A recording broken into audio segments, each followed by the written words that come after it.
Hi friends, வணக்கம். 10th Tamil இயல் 1 தமிழ் சொல் வளம் நூல்வழிக்கு கீழே உள்ள ஒரு பார்ட்டு தான் இது. தமிழை பற்றி சொல்லியிருக்காங்க.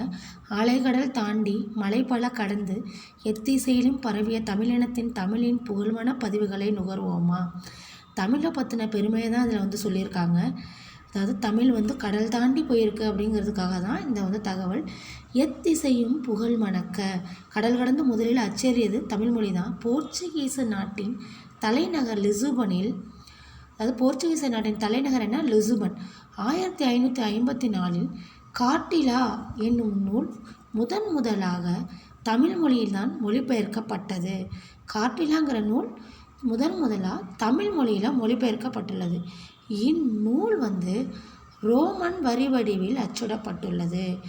என்னது? ரோமன் வரி வடிவில் அச்சிடப்பட்டுள்ளது. ரோமன் எழுத்துருவில் வெளிவந்த இதன் முழு பெயர் கார்டிலா டி லிங்கோ தமிழ் இ போர்ச்சுகஸ் அப்படின்ற பெயரில் தான் வந்திருக்குது. அதோட முழு பெயர் அதுதான். இது அன்றைய காலத்திலேயே 2 வண்ணங்களில் அச்சிடப்பட்டுச்சு. இப்போ என்ன, நிறையா கலர்ஸ் வந்தாலும் அப்போ கலர்ஸ் கம்மி தானே.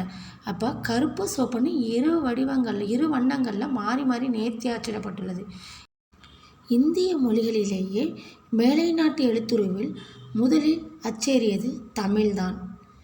இந்த செய்தி எதுலேருந்து தொகுக்கப்பட்டிருக்குன்னா 6ஆம் உலக தமிழ் மாநாட்டு மலையிலேருந்து தொகுக்கப்பட்டிருக்கு. Okay friends, thank you.